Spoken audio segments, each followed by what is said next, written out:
ഞാനിവിടെ പറഞ്ഞതുപോലെ നമുക്ക് നമ്മുടെ സഹപ്രവർത്തകരായിട്ടുള്ള കൗൺസിലർമാർ അത് ആര് തന്നെയാണെങ്കിലും ഏത് രാഷ്ട്രീയത്തിന്റെ ഭാഗമായിട്ടാണെങ്കിലും അവരൊക്കെ മരണപ്പെടുമ്പോൾ നമുക്ക് വലിയ വൈകാരികമായ വലിയ പ്രയാസങ്ങൾ നമുക്കുണ്ടാകും.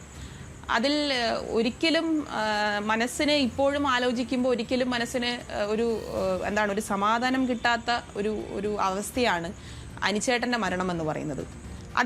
അദ്ദേഹത്തിൻ്റെ രാഷ്ട്രീയ പ്രസ്ഥാനം പറഞ്ഞ എല്ലാ കാര്യങ്ങളും, അത് കൗൺസിലാകട്ടെ പൊതുസ്ഥലത്താകട്ടെ, അദ്ദേഹം ആ നിലപാടുകൾ ഉയർത്തിപ്പിടിച്ച ഒരു മനുഷ്യനാണ്. അപ്പോൾ കൗൺസിലിൽ തന്നെ ഒരുപക്ഷെ ഏറ്റവും കൂടുതൽ ഞങ്ങൾക്കെതിരെ സംസാരിക്കുന്നതിലും, ഇപ്പോൾ രാഷ്ട്രീയമാണല്ലോ, സ്വാഭാവികമായിട്ടും അത്തരത്തിൽ കൗൺസിലിലൊക്കെ സംസാരിക്കേണ്ടി വരും. അങ്ങനെയൊക്കെ സംസാരിക്കുന്നതിൽ ഏറ്റവും മുൻപന്തിയിൽ നിന്നൊരു വ്യക്തിയാണ് അനിച്ചേട്ടൻ എന്ന് പറയുന്ന ശ്രീ തിരുമല അനിൽ എന്ന് പറയുന്ന കൗൺസിലർ. അദ്ദേഹം നിരന്തരം ഈ കൗൺസിലൊക്കെ ഇങ്ങനെ കൃത്യമായി ഇടപെടുകയും വളരെ ആക്റ്റീവായി നിൽക്കുന്ന ഒരു വ്യക്തി കൂടിയായിരുന്നു. അദ്ദേഹം പെട്ടെന്ന് ഒരു സുപ്രഭാതത്തിൽ അദ്ദേഹത്തെ കാണുന്നില്ല. എനിക്ക് തോന്നുന്നു ഒരു 2 മാസത്തോളം അദ്ദേഹത്തെ കാണാതെയാകുമ്പോൾ ഞാൻ അദ്ദേഹത്തിന്റെ മൊബൈൽ ഫോണിലേക്ക് വിളിക്കുകയാണ്. അപ്പോൾ വിളിക്കുമ്പോൾ അദ്ദേഹം എടുക്കുന്നില്ല ഫോൺ. അപ്പോൾ അതിനുശേഷം എന്നെ കാണാൻ വന്ന BJPയുടെ പാർലമെന്ററി പാർട്ടി ലീഡറിനോട് ഞാൻ പറഞ്ഞു, ഞാനിങ്ങനെ അദ്ദേഹത്തെ വിളിച്ചിരുന്നു, അദ്ദേഹത്തിന് അദ്ദേഹം എന്തുകൊണ്ടാണ് വരാത്തത് എന്നുള്ള അന്വേഷണം ഞാൻ നടത്തിയപ്പോൾ എന്നോട് പറഞ്ഞു അദ്ദേഹത്തിന് സുഖമില്ല, അതുകൊണ്ടാണ് വരാത്തത് എന്നാണ് എനിക്ക് മറുപടി തന്നത്.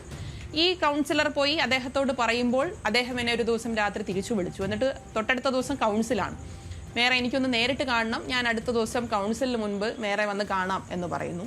അപ്പോൾ ഞാൻ 2:30-ക്കാണ് സാധാരണ കോർപ്പറേഷനിൽ കൗൺസിൽ ഉണ്ടാവുക. അദ്ദേഹം വരികയാണ് അതിനു മുമ്പ്. അദ്ദേഹം വന്ന് എൻ്റെ മുന്നിലിരുന്ന്, ഞാൻ ഇന്നുവരെ എൻ്റെ ജീവിതത്തിൽ ശ്രീ അനിൽകുമാർ എന്ന ആ വ്യക്തിയെ, അല്ലെങ്കിൽ ഒരു മനുഷ്യനെയും ഞാൻ ഒരുപക്ഷെ ഇങ്ങനെ കണ്ടിട്ടില്ല. അദ്ദേഹം എൻ്റെ മുന്നിൽ പൊട്ടിക്കരയുകയാണ് ചെയ്തത്. അപ്പം അദ്ദേഹം കരയുമ്പോൾ പെട്ടെന്ന് എനിക്ക്, കാരണം രാഷ്ട്രീയപരമായി ഒരുപാട് അഭിപ്രായ വ്യത്യാസങ്ങൾ എൻ്റെ മുന്നിലൊക്കെ പറഞ്ഞിട്ടുള്ള ആളാണെങ്കിൽ പോലും അദ്ദേഹത്തെ ഇങ്ങനൊരു അവസ്ഥയിൽ എനിക്ക് കാണേണ്ടി വന്നല്ലോ എന്നുള്ളത് എന്നും എൻ്റെ മനസ്സിലെ ഒരു സങ്കടമായി ഞാൻ കാണുന്നു. ഞാൻ സംസാരിച്ചു തുടങ്ങി. ഞാൻ ചോദിച്ചു, എന്തു പറ്റി അനിച്ചേട്ടാ, എന്താണ് കാര്യം എന്ന് അദ്ദേഹത്തോട് ചോദിക്കുമ്പോൾ അദ്ദേഹത്തിന് രാഷ്ട്രീയ കാര്യമായതുകൊണ്ട് തന്നെ പൂർണ്ണമായി എന്നോട് പറയുന്നതിലൊരു പ്രയാസമുണ്ട്. പക്ഷെ അദ്ദേഹം പറഞ്ഞു, ഞാനിങ്ങനെ ഒരു ബാങ്കിൻ്റെ ഒരു ഭാരവാഹിയാണ്, അതിലെല്ലായിടത്തും ബാധിക്കുന്ന ചില പ്രശ്നങ്ങൾ ബാധിച്ചിട്ടുണ്ട്. അപ്പോൾ എൻ്റെ അടുത്ത സ്വാഭാവികമായ ചോദ്യം എന്ന് പറയുന്നത്, നിങ്ങളുടെ പാർട്ടി അതിൽ ഇടപെട്ടില്ലേ എന്നുള്ളതാണ് എൻ്റെ ചോദ്യം. കാരണം ഇത്തരം പൊതുപ്രവർത്തകർ ഇത്തരം രംഗത്ത് നിൽക്കുമ്പോൾ ഏത് രാഷ്ട്രീയ പാർട്ടിയാണോ അതിൻ്റെ ഭാഗമാകുന്നത് അവരതിൽ ഇടപെടണം എന്ന അഭിപ്രായം ഉള്ളത് കൊണ്ട് എൻ്റെ അടുത്ത ചോദ്യം അതായിരുന്നു. അദ്ദേഹം അതിന് മറുപടി ശരിക്കും തന്നിരുന്നില്ല.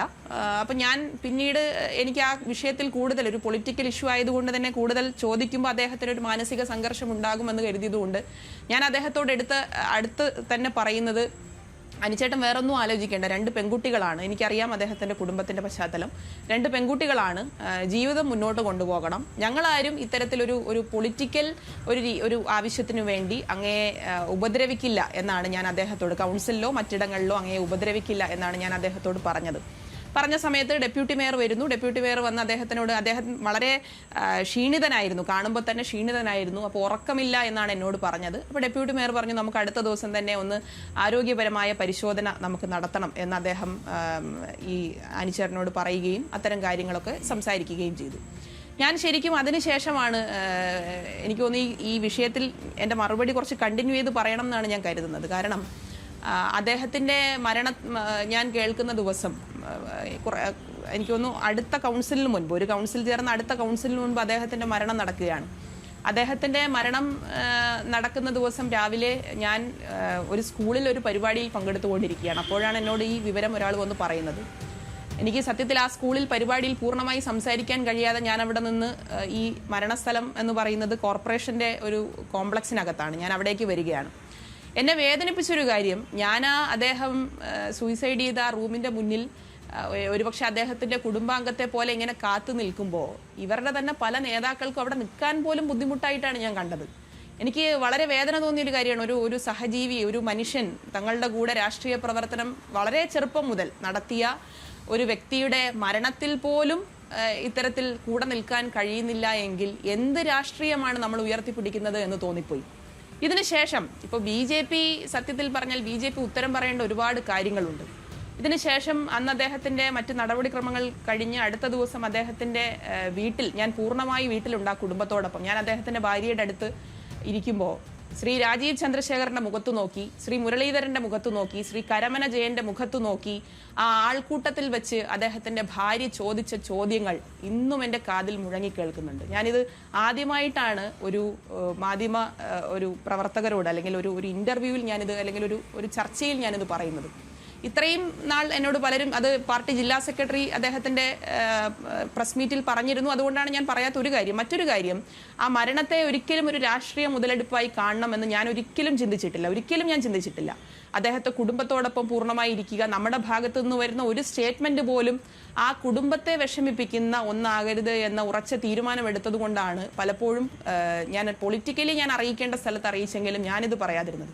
അദ്ദേഹത്തിന്റെ ഭാര്യ ചോദിച്ചത് ഇങ്ങനെയാണ്, നിങ്ങളെല്ലാവരും കൊണ്ടുപോയി കൊന്നുകളഞ്ഞില്ലേ എന്നാണ് ചോദിച്ചത്.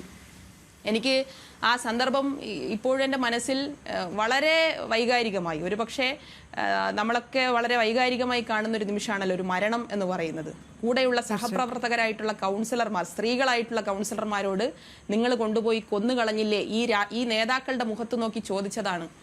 അതിനു മുമ്പുള്ള, എനിക്ക് തോന്നുന്നു ഒരാഴ്ച മുൻപ് ആ വീട്ടിൽ തന്നെ ഒരു വിവാഹത്തിന് വന്ന ഈ നേതാക്കളോട് ഈ ഇദ്ദേഹത്തിന്റെ ഭാര്യ പറയുകയാണ്, അനിച്ചേട്ടൻ വളരെ ക്ഷീണിതനാണ്, അനിച്ചേട്ടൻ ഈ പ്രശ്നം താങ്ങാൻ കഴിയുന്നില്ല, നിങ്ങളൊന്ന് ഇടപെടണം എന്ന് പറഞ്ഞപ്പോൾ ഈ നേതാക്കൾ പറഞ്ഞത് ഇതെല്ലാം സർവ്വസാധാരണമാണ് എന്നാണ് ആ കുടുംബം പറഞ്ഞത്. ഇവരുടെ മുന്നിൽ, എൻ്റെ മുന്നിൽ വെച്ചാണ് ഇവർ ചോദിക്കുന്നത്, ഇവർക്ക് നിഷേധിക്കാൻ കഴിയില്ല.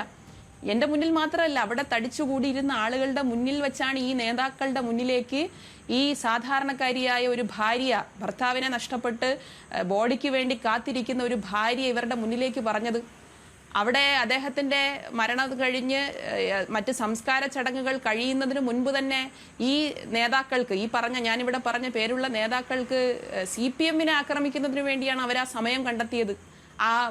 BJP നേതാക്കൾ അതിനകത്ത് മറുപടി പറയേണ്ടി വരുമെന്ന കാര്യത്തിൽ സംശയം വേണ്ട. ആ സാധാരണക്കാരിയായ വീട്ടമ്മ ചോദിച്ച ചോദ്യം, ആ ഭാര്യ ചോദിച്ച ചോദ്യത്തിന് മറുപടി പറയേണ്ടി വരും. അതാണിപ്പോൾ മേയർ ഇവിടെ സൂചിപ്പിച്ചത്.